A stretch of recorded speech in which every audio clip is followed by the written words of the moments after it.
Seguimos conversando con Raquel Irigoyen en Referente Jurídico. Cuando en el bloque pasado hacía referencia de que el modelo de pluralismo jurídico que se está viviendo actualmente no es uno de subordinación, donde hay colonizadores y colonizados, españoles e indígenas, blancos e indios, mistis y pongos, para decirlo ya en términos quechuas, sino que hay una relación de horizontalidad, por lo menos formal.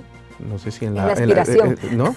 Sí, en la práctica horizonte. todavía es algo que está por construirse, y donde cada uno de los sistemas jurídicos que corresponden o se corresponden con los diversos pueblos del país tienen pues sus propias autonomías o deberían tenerlo, y tienen tanto valor como el derecho y el sistema oficial del Estado peruano.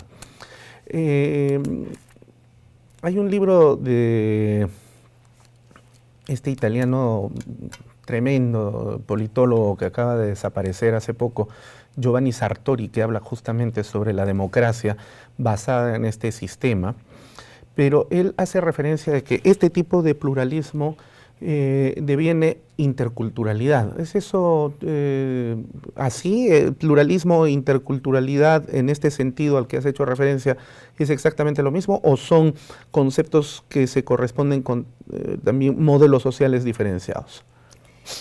En una realidad de pluralidad, o sea, donde coexisten distintas realidades, siempre hay interacciones.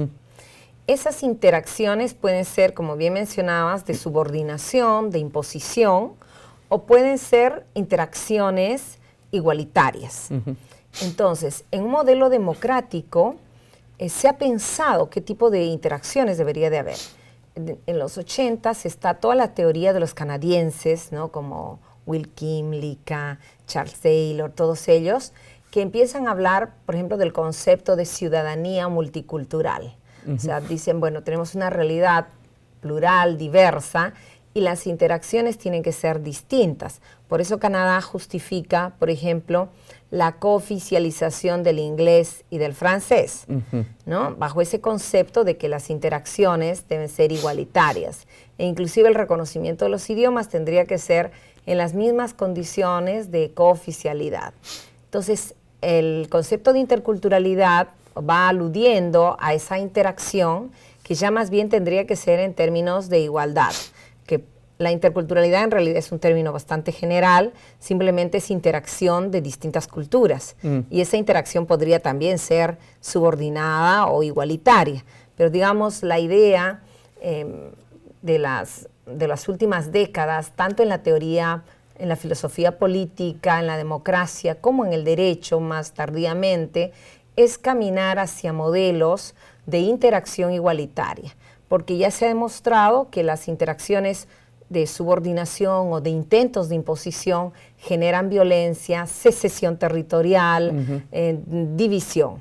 En cambio, sentarse todos en la mesa y decidir qué modelo de Estado vamos a tener entre todos es lo que ha llevado a más bien pensar en reconocimiento de autonomías, digamos, como la Constitución Española del 78, caminar hacia cooficialidad de idiomas, o en el constitucionalismo latinoamericano, más recientemente, digamos, Ecuador y Bolivia, es decir, todas las naciones nos sentamos en un mismo Estado y construimos un nuevo modelo de Estado plurinacional descolonizado. Entonces son formas de interacción. Ahora dime, por lo menos teóricamente, la idea de la coexistencia o la relación de diversos pueblos, de diversas sociedades diferenciadas dentro de un mismo territorio, que generan interacción entre ellas, parecería bastante interesante desde el punto de vista en el que cada uno de estos pueblos va a conservar lo propio. Pero lo cierto es que en la práctica eso no sucede así, porque esa interacción más bien termina generando una fusión de culturas, de lenguas, de sistemas hasta religiosos o creos religiosos. Es como, por ejemplo, en Ecuador, la división que hay entre Ecuador y Perú. Ahí hay una línea imaginaria que la vemos en los mapas de la frontera entre nuestros países, pero uno va al puente internacional de Huaquillas y esa línea no existe, porque la gente entra y sale y todos se confunden y se es peruano y ecuatoriano al mismo tiempo. De hecho, las familias son familias de este y del otro lado de la frontera. Igual sucede con los sistemas culturales, ¿no? Es decir, se van generando procesos de transculturación, sincretismos culturales y por supuesto también sincretismos jurídicos, de los cuales pues el Perú ha terminado generando muchísimas experiencias. Entonces, esto implica de que a la larga no tenemos realmente sistemas puros, ¿no es cierto?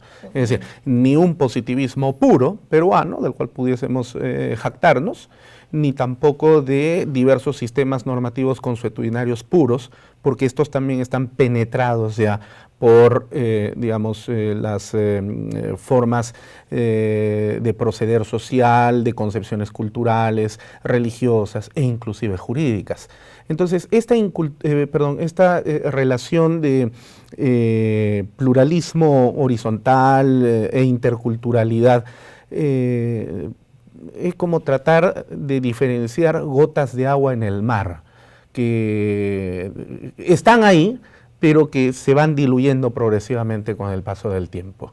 Esto no generaría de que a la larga terminemos constituyendo un país que está produciendo de esa riqueza pluricultural una nueva forma de sociedad nacional.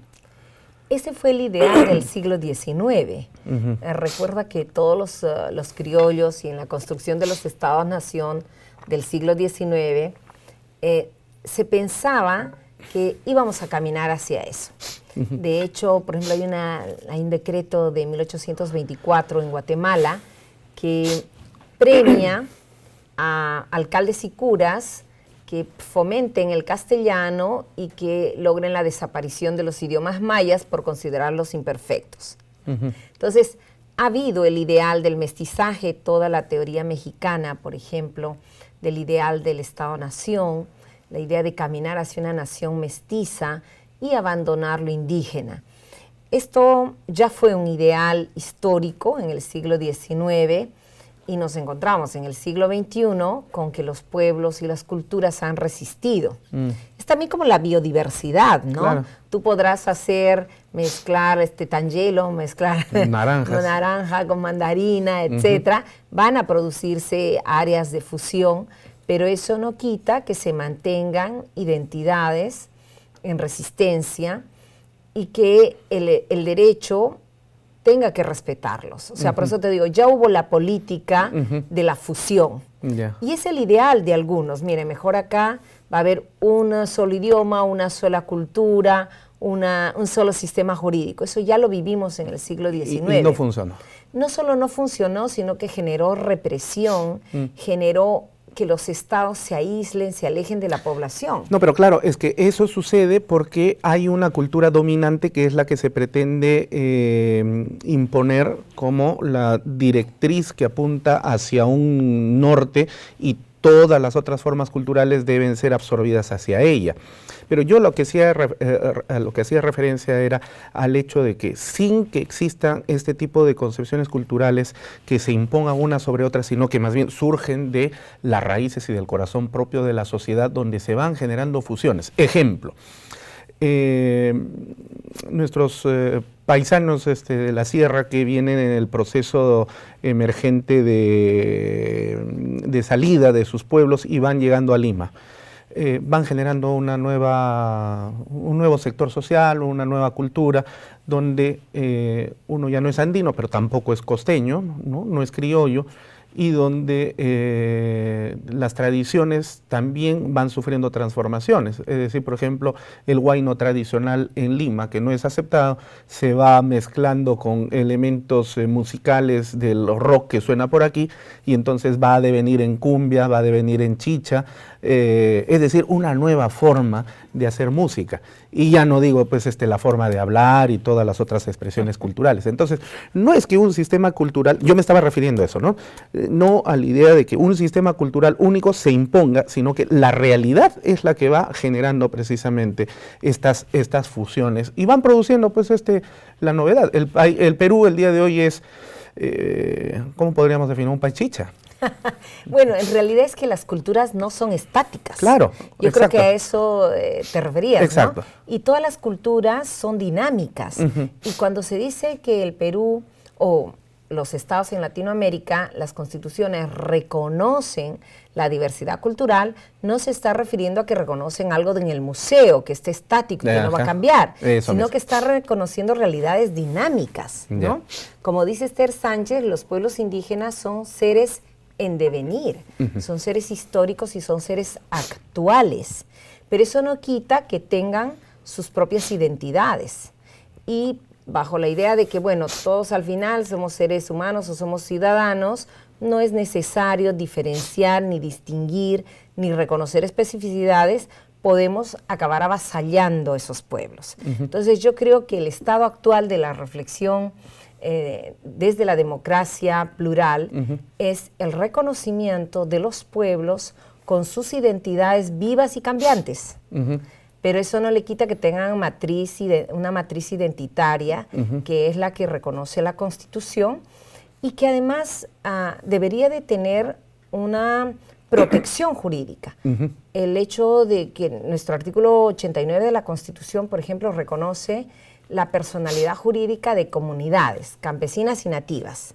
Y la ley de rondas reconoce la personalidad jurídica de rondas campesinas, pero no hay un reconocimiento de la personalidad jurídica de pueblos claramente en la Constitución, aunque está el artículo 191 que habla de pueblos originarios. ¿Esto qué ha generado? Que en algunos gobiernos regionales digan, no se puede reconocer la personalidad jurídica del pueblo achuar, del pueblo abogajún, etc. Ese no reconocimiento en la práctica, que no pueden ir a registros públicos, que no puedan sacar el RUC, frena su desarrollo. No les permite ejercer sus derechos, no les permite defender sus derechos. A veces en juicio van a un juicio para la defensa de un derecho y le dicen, no, usted no tiene personalidad jurídica. O cuando, por ejemplo, en el Ministerio de Cultura dicen que para aplicar la consulta previa, tiene que tener su título de propiedad registrado. Entonces, es una barbaridad. Exacto, el Estado mismo le pone una serie de limitaciones y restricciones para el ejercicio del derecho y luego le dice, no le puedo reconocer su personalidad jurídica. Entonces, volviendo al punto, yo creo que un Estado responsable que realmente tiene un artículo como el 219 que dice, si reconocemos la pluralidad, tiene que reconocerlo con consecuencias. ¿Cuáles son las consecuencias? Que puede registrar la personalidad jurídica de los pueblos, la personalidad jurídica de las organizaciones nacionales, que ellos pueden ejercer sus derechos, hasta tener su RUC, y ejercer sus funciones jurisdiccionales sin ser reprimidos. A eso me refería con que es una pluralidad que tiene consecuencias, y no simplemente como que de una fusión ya se van a fusionar y no hay que reconocer las especificidades, ¿no? Ahora, en ese marco del pluralismo cultural, jurídico, donde lo que se busca es el reconocimiento de las identidades, que efectivamente van a estar ahí a pesar del devenir, de la dialéctica de los pueblos, ¿qué te pareció a ti que en el último censo, bastante cuestionado dicho sea de paso, se insertara esta idea de cómo se identifica usted étnicamente hablando, ¿no? Yo te confieso, cuando llegaron a mi casa, yo no sabía qué responder, porque, a ver, ñuja cani Huancayo Manta, ñuja Yachanquichu Runacimita, pero ñuja manan Jarimacta, ñuja Huirajocha, ¿no? Entonces, ¿qué voy a decir? Yo tengo piel blanca, pero no soy blanco. Provengo de Huancayo, pero no podría decir que soy pues heredero de la tradición incaica o comunero. Entonces, ¿dónde estoy? Y no está en la relación. Eso por un lado. Y por otro lado, me gustaría también que desde esta perspectiva nos hagas una necesaria redefinición de lo que deberíamos entender en consecuencia por democracia.